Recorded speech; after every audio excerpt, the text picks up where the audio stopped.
اس majority judgment کا review ہے، minority judgment کا ریویو نہیں ہے، بلکہ میجورٹی ججمنٹ ہی ججمنٹ ہوتی ہے جس کو آپ ججمنٹ کہتے ہیں. تو اس میں سے صرف 2 جج اس بینچ میں شامل ہیں، ایک جسٹس محمد علی مظہر اور ایک جسٹس حسن اظہر رضوی. اب جتنے بھی سوالات اٹھائے جا رہے ہیں جو ریویو میں جو مخدوم علی خان اٹھا رہے تھے، اس میں ایرر بتا رہے تھے، ان تمام سوالات کے جوابات کہیں نہ کہیں اس ججمنٹ میں دیے ہوئے ہیں. مجھے یاد ہے 6 مئی کو جب جسٹس عائشہ ملک اس بینچ کا حصہ تھی شروع میں، ان کی جانب سے اچھا یہ ہوا تیز چل رہی ہے اصل میں. ایک سیکنڈ، یہ ہوا تیز چل رہی ہے، قریب کر لیں آپ اس کو، قریب کر لیں. تو ہوا یہ تھا کہ جو جسٹس عائشہ ملک ہیں وہ جب شروع میں جب 6 مئی کو اس بینچ کا حصہ تھی تو اس وقت صورتحال یہ بنی تھی کہ جو ان کی جب الیکشن کمیشن کے وکیل نے دلائل دینا شروع کیے، مسلم لیگ نون کے وکیل نے جو ہے وہ دلائل دینا شروع کیے، تو اس وقت صورتحال یہ بنی تھی کہ وہ باقاعدہ جواب دے رہی تھی، بتا رہی تھی کہ یہ سارے جتنے بھی آپ آبجیکشنز ریز کر رہے ہیں، ان تمام آبجیکشنز کو ہم نے کلیئر کیا ہوا ہے، اپنی ججمنٹ میں اس کا جواب موجود ہے. تو آج حیران کن یہ تھا کہ جسٹس محمد علی مظہر اور جسٹس حسن اظہر رضوی ان کی جانب سے ان جو آبجیکشن اٹھائے جا رہے تھے ان کا کوئی جواب ہم نے نہیں سنا. مطلب ایک دو باتیں انہوں نے کی، وہ باتیں بھی ایسے کہ آگے جا کر انہوں نے اگر مائنڈ تبدیل کرنا ہے تو اس کی کوئی جسٹیفیکیشن، کوئی رستہ جو ہے وہ نکل آئے. دوسری امپورٹنٹ بات متی صاحب یہ ہے کہ یہ 11 رکنی بینچ میں کچھ، لیکن ایک سیکنڈ میں کلیئر کر لوں، جسٹس محمد علی مظہر اور جسٹس حسن اظہر رضوی جو کہ منصور علی شاہ کی ججمنٹ کی حمایت میں تھے، ان 8 ججوں میں شامل تھے جنہوں نے مقصود نشستیں 80 سے زائد پی ٹی آئی کو دی تھی. آج انہوں نے بھی کچھ ایسے ریمارکس دیے کہ جس سے مجھے لگا کہ شاید وہ کہتے ہیں نا بدلے بدلے میری سرکار نظر آتے ہیں، تو وہ اس کے بعد چپ ہو گئے. شاید انہیں احساس ہو گیا کہ مجھے فوری طور پہ تو نہیں کرنا چاہیے نا جو کچھ کرنا ہے، یہ یو ٹرن اچانک لیں گے تو الٹ جائے گی گاڑی، تو اس لیے وہ آرام سے لے رہے ہیں. تو ان کا پہلا ایک سوال یہ تھا جو جسٹس حسن اظہر رضوی نے یہ سوال اٹھایا کہ کیا جو الیکشن کمیشن کا نوٹیفیکیشن تھا، کیا اس نوٹیفیکیشن کو پی ٹی آئی نے چیلنج کیا؟ یہ جسٹس حسن اظہر رضوی نے یہ سوال اٹھایا. ٹھیک ہے. اور پھر جسٹس محمد علی مظہر نے بھی کچھ ایسی بات کی کہ کیا پہلے پی ٹی آئی نے بھی چیلنج کیا الیکشن کمیشن کے ڈیسیجن کو. تو لگ یہ رہا ہے کہ دونوں جو ہے ویسے آپس میں سوچ بھی ان کی ملتی ہے، ویسے رشتہ دار بھی ہیں کہا جاتا ہے. تو یہ مجھے لگتا ہے کہ یہ جہاں بھی جائیں گے اکٹھے ہی جائیں گے. تو معاملہ جو ہے ایک تو جلدی میں بھی ہے، وقت کم ہے، مقابلہ سخت ہے، گناہ بھی بخشوانے کے لیے حج پہ بھی جانا ہے کچھ مسجد میں. تو مجھے لگ رہا ہے کہ یہ پہلے سے چیزیں طے شدہ ہیں، جو میرا تاثر ہے.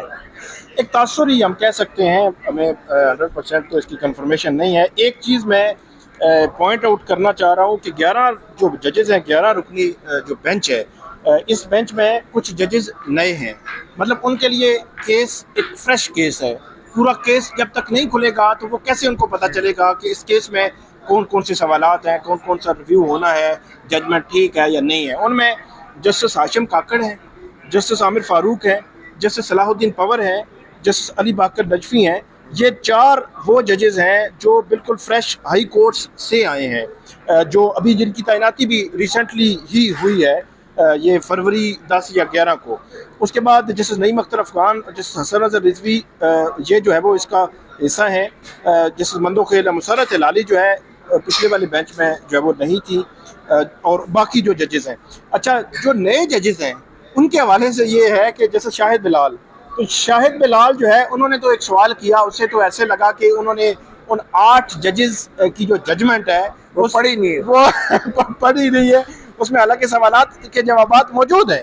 اور دوسرا اس پہ بڑا انہوں نے عذرائے تفنن یا عذرائے مذاق جو ہے وہ ایک پوائنٹ اٹھایا کہ مطلب یہ انہوں نے انٹروینر کا انہوں نے کہا کہ ہمیں یہ دیکھنا پڑے گا کہ یہ انٹروینر پی ٹی آئی نے آئے، وہ ایکسیپٹ ہوئی، ریجیکٹ ہوئی، ڈسپوز آف ہوئی، کیا ہوا، تو اس کو انہوں نے لیا. باقی جسٹس عامر فاروق، جسٹس ہاشم کاکڑ، جسٹس صلاح الدین پور اور جسٹس علی باقر نجفی، یہ 4 نئے ججز ہیں جو اس بینچ ویسے بھی نئے ہیں سپریم کورٹ میں، اس بینچ میں بھی نئے ہیں. ان کی جانب سے نہ کوئی آبزرویشن آئی ہے، نہ کوئی ریمارکس آئے ہیں، نہ کوئی سوال اٹھایا گیا ہے کہ اس کیس کو سمجھنے کے لیے. اتنا ٹیکنیکل کیس ہے جس میں جسٹس جمال خان مندوخیل یہ کہہ رہے ہیں کہ ہم نے مکمل انصاف کا جو سپریم کورٹ کے پاس اختیار ہے 187 وہ ہم نے اختیار استعمال کیا. ہم نے کچھ کم کیا, کچھ نے زیادہ کیا. مطلب 8 ججز نے زیادہ استعمال کیا کہ ان کے سامنے پی ٹی آئی نہیں تھی, ان کو پی ٹی آئی کی نشستیں انہوں نے دے دی. اور جو جسٹس جمال خان مندوخیل, جسٹس قاضی فائز عیسیٰ, انہوں نے 39 نشستیں جو ہے پی ٹی آئی کو دی, باقی نہیں دی. مطلب انہوں نے بھی 187 کا اختیار استعمال کیا ہے. اور پھر وہ کہہ رہے تھے کہ یہ کوئی سول کورٹ نہیں ہے, سپریم کورٹ ہے. سول کورٹ کی طرح ان کے پاس ایک بہت لمیٹڈ جو ہے وہ جورسڈکشن نہیں ہے. سپریم کورٹ نے اس معاملے کو دیکھا اور سپریم کورٹ میں انہوں نے جو پریزائڈنگ افسران تھے ان کے جو ہے وہ فیلئر کے حوالے سے بھی بات کی, جیسے جمال خان مندوخیل نے. تو اس میں پوائنٹ یہ ہے کہ جو جج جو ہے وہ مائنارٹی ججمنٹ تھی جن کی, وہ سوال اٹھا رہے ہیں. اکثریتی ججمنٹ کے 2 جج سوال ہی نہیں اٹھا رہے, اور جو جج جنہوں نے پہلے سنا نہیں کیس, ان کی جانب سے خاموشی ہے. کیا ان کو پورا کیس اتنا جو ہے وہ ٹیکنیکلٹی سے بھرا ہوا پورا کیس ان کو سمجھ آ جائے گا؟ اچھا, اس میں جو زیادہ امپورٹنٹ بات ہے, اور میں سمجھتا ہوں کہ ایک قانونی ڈائلیما ہے, لیگل ڈائلیما ہوگا, کہ جو مقصود نشستوں کے کیس کا جو اوریجنل فیصلہ ہے, ان 13 ججوں میں سے 11 ججوں نے یہ کہا تھا کہ سپریم کورٹ آرٹیکل 187 کے تحت مکمل انصاف کا اختیار استعمال کرتے ہوئے پی ٹی آئی کو بھی ایک فریق تسلیم کرتی ہے مکمل انصاف کا. ٹھیک ہے, انہوں نے 11 ججوں نے یہ کہا تھا. تو یہ اور بات ہے کہ ان 11 میں سے 8 نے کہا کہ 80 سیٹیں جائیں گی, ٹھیک ہے, اور 2 نے کہا کہ 39 سیٹیں جائیں گی, جبکہ 2 نے کہا کہ مطلب کہ ایک نے کہا کہ اختیار ہے لیکن ایک لمیٹڈ, انہوں نے اپنی ریزرویشن بھی شو کی ہے. تو کیا یہ 11 ججز جو ہیں وہ اگر ان میں سے اکثریت جو ہے, مجھے لگتا ہے اب جسٹس جمال خان مندوخیل بھی ساتھ چل پڑیں گے کہ نہیں جی میرا بھی غلط تھا فیصلہ, 8 ججوں کا بھی غلط تھا فیصلہ. لگ تو یہی رہا ہے کہ اب یہ سارا بالکل الٹ ہی دیں گے اور ساری سیٹیں شاید یہ حوالے کر دیں نون لیگ اور پیپل پارٹی کے. تو یہ 11 ججز نے اگر ایک کوشچن آف لا پہ ایک رائے دی ہے تو اس کو 11 ججز کیسے بدل سکتے ہیں؟ اس میں کم از کم 12 ججز تو ہونے چاہیے. بالکل. یہ اور پھر اگر ان 2 ججز جن کو الگ کیا گیا ہے بینچ سے, جسٹس عائشہ اور جسٹس عقیل واسی, انہوں نے بھی بنیادی طور پہ یہی بات کی نا جو 11 ججز نے کی تھی کہ بھائی اس پہ نظر ثانی بنتی نہیں ہے, وہ فیصلہ درست تھا, یہی بات کی تھی نا انہوں نے. تو یہ ایک بڑا ایک لیگل ڈائلیما ہے میں سمجھتا ہوں, اور اس کو بھی اب سالو ہونا ہے. اب مجھے تو یہ شک ہے کہ جو کچھ الیکشن کمیشن آف پاکستان نے لکھ کے دیا ہے, جو ریٹن آرگومنٹ ہیں, میرے خیال میں وہی فیصلہ ہے. ٹھیک ہے, انہوں نے تیار کر کے دیا ہے, اب بس اس پہ دستخط کرنے رہ گئے, اور کل جو اٹارنی جنرل صاحب ایک فارمیلٹی کریں گے وہ کل ہی یہ سمیٹ دیں گے. اور جہاں 12 جولائی کے میجارٹی ججمنٹ کا فل کورٹ کا فیصلہ جو ہے وہ کتنے مہینے اس پہ عمل نہیں ہوا, تقریباً 9 مہینے 10 مہینے تو ہو گئے ہیں. 10 مہینے عمل بھی نہیں ہوا, پوچھا بھی نہیں سپریم کورٹ. 10 مہینے عمل نہیں ہوا, سپریم کورٹ نے پوچھا نہیں ہے, ابھی بھی نہیں پوچھ رہے, اور وہ فیصلہ جو ہے وہ 2 دن میں بدل دیا جائے گا, اور میں کہتا ہوں کہ 12 گھنٹے میں اس پہ عمل ہو جائے گا, فوری عمل ہو جائے گا. وہ تو ٹھیک ہے, یہ المیہ ہے ہمارا. اور یہ تھینکس ٹو جسٹس امین الدین خان اور جسٹس نعیم اختر افغان اور آئینی بینچ بنانے والے جوڈیشل کمیشن کہ یہ سب کچھ ہوگا. مگر اس سے مجھے لگتا ہے کہ اب جو بیلنس آف پاور ہے پارلیمنٹ کے اندر وہ مزید اب جائے گا حکومت کے حق میں, اور ایک 27ویں ترمیم کا بھی شوشہ چھوڑا جا رہا ہے, اور یہ بڑی تیزی سے سارے کام ہو رہے ہیں.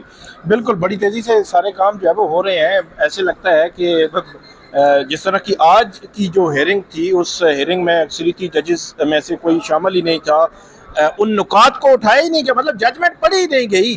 مطلب جو اکثریتی جو بینچ کی 8 ججز کی جو ججمنٹ تھی نہ وہ پڑھی گئی, نہ جسٹس محمد علی مظہر نے کہنا گوارا کیا کہ پڑھ کے آئے. یہ جو نئے ججز جسٹس مسرت ہلالی بڑے مطلب ابتدائی قسم کے سوالات وہ اٹھا رہی تھی. وہ سوالات سے زیادہ وہ تو باقاعدہ معاونت کر رہی تھی مخدوم علی خان صاحب کی کہ جناب جو پارٹی فری کی نہیں تھی تو اس کے حق میں فیصلہ کیسے دے دیا. بھئی یہی تو پوری ججمنٹ میں ایکسپلین کیا گیا تھا کہ معاملہ کسی پارٹی کے فریق کا نہیں ہے. سپریم کورٹ جب مکمل انصاف کرتی ہے تو اس نے یہ بھی دیکھنا تھا کہ یہ پارٹی کا معاملہ نہیں تھا, یہ 25 کروڑ عوام کا فرنچائز کا معاملہ تھا, ووٹ دینے کا حق کا معاملہ تھا, اور پھر یہی جسٹس مسرت حلالی تھی نا کہ جنہوں نے 13 جنوری کو بلے کے نشان کا فیصلہ جو آیا قاضی فائزہ کا اس پہ جو ہے انگوٹھا لگایا تھا. یہی جسٹس مسرت حلالی تھی نا جنہوں نے یہ گوارا نہیں کیا کہ الیکشن کمیشن نے پی ٹی آئی کو علل اعلان قرار دیا تھا کہ یہ پارٹی نہیں ہے, نہ اس کے امیدواروں کو ہم پارٹی کا امیدوار سمجھتے ہیں. تو یہ جسٹس مسرت حلالی اس وقت نہیں بولی, قاضی فائزہ بھی چپ رہے, جسٹس مسرت حلالی بھی چپ رہے, جسٹس محمد علی مظہر بھی چپ رہے. یہی بات ہے نا. بالکل بالکل. اور یہ لوگ آج جسٹس مسرت حلالی کہہ رہی ہیں وہ تو پارٹی فریق نہیں تھی.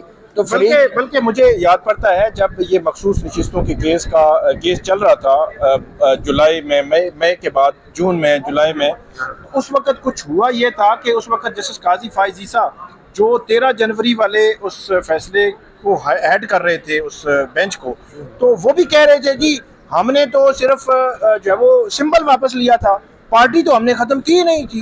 حالانکہ وہ آپ نے ٹھیک پوائنٹ آؤٹ کیا کہ 13 جنوری کے بعد یہ شور پڑا رہا, جو اس وقت کی جو پٹیشنز تھی پی ٹی آئی نے واپس لے لی. 8 فروری آیا, پھر مارچ آیا, پھر اپریل, پھر مئی آیا, پھر جون آیا. تو جون میں جا کر یہ وضاحتیں دے رہے ہیں جب پانی سر سے گزر چکا تھا کہ یہ صرف سمبل واپس لیا ہے, پارٹی موجود ہے. آج جو مسرت حلالی بات کر رہی تھی یہ اس وقت نہیں کی گئی تھی. تو اس سارے سینیریو میں جو فواد چودھری صاحب ہیں انہوں نے بات کی, ویسے میں بھی یہی سوچ رہا تھا, انہوں نے یہ بات کی ہے کہ شاید جو جس وقت یہ الیکشن سے پہلے پری الیکشن 13 جنوری بھی ظاہر سی بات ہے اسی میں ہے, الیکشن ڈے اور پوسٹ الیکشن جو سینیریو تھا, جو سچویشن تھی, اس میں آئین اور قانون تو پتہ نہیں ہمیں بھی نظر نہیں آ رہا تھا, کہیں گم تھا یا کیا تھا. وہ کہہ رہے تھے کہ شاید ایسے لگتا ہے کہ بینچ میں شامل بھی لوگ جو ہے وہ کہیں اور تھے کہ ان کو پتہ ہی نہیں تھا کہ ان کو پتہ نہیں کہ اس وقت کیا معاملے تھے. آج تو مخدوم علی خان کہہ رہے ہیں کہ یہ آئین ہے, یہ قانون ہے, اس سے باہر آپ نے نہیں جانا. اس سے حالانکہ جو پوائنٹ مخصوص نشستوں کے کیس میں آیا تھا, جو پوائنٹ اٹھایا گیا تھا وہ یہ تھا کہ پبلک نے جس کو اپنی نمائندگی کے حق کے لیے چنا ہے اس کی ریفلیکشن پارلیمنٹ میں ہونی چاہیے. اب اگر اس کی ریفلیکشن نہیں ہو, ریفلیکشن کسی اور کی ہو, تو پھر کیا ہوگا, پھر من پسندی ہوگا. پھر جو بھی آپ 26ویں بھی آ گئی ہے تو 27ویں ترمیم بھی جو ہے وہ آ جائے گی کسی لمحے. بہرحال اب دیکھنا یہ ہے کہ یہ مخصوص نشستوں کے حوالے سے کتنے جلدی فیصلہ آتا ہے. لگ تو یہ رہا کہ سب کو بہت جلدی ہے, اور افسوس اس بات کا ہے کہ ایڈوکیٹ مخدوم علی خان نے ایک بڑے ہمیشہ جب بھی ملک آئینی دوراہے پہ کھڑا ہوا تو مخدوم علی خان نے ہمیشہ آمرانہ قوتوں کا راستہ اس کا انتخاب کیا. جنرل مشرف کے اٹارنی جنرل رہے ہیں, 3 نومبر کی ایمرجنسی میں بھی مبینہ طور پہ ان کا بڑا رول رہا ہے. بڑے میڈیا کا سامنا نہیں کرتے کیونکہ بہت سے سوالوں کے جواب ان کے پاس ہوتے نہیں ہیں. صرف وکالت اپنے آپ کو وکیل شو کرتے ہیں, لیکن پھر ایک جرنیل کے اٹارنی جنرل بھی بن جاتے ہیں اور پھر کہتے ہیں میں تو پروفیشنل لائر ہوں. I don't know professional lawyers کو جرنیلوں کا اٹارنی جنرل بننا چاہیے یا نہیں, لیکن ان جیسے وکیلوں کی وجہ سے میں سمجھتا ہوں ہمارے سیاسی اور آئینی نظام کی تباہی ہوئی ہے. اور ایسے لوگوں کو ہمیں ضرور جو ہے ان کی ان ایسی نام نہاد خدمات کو اکنالج گاہے بگاہے کرتے رہنا چاہیے.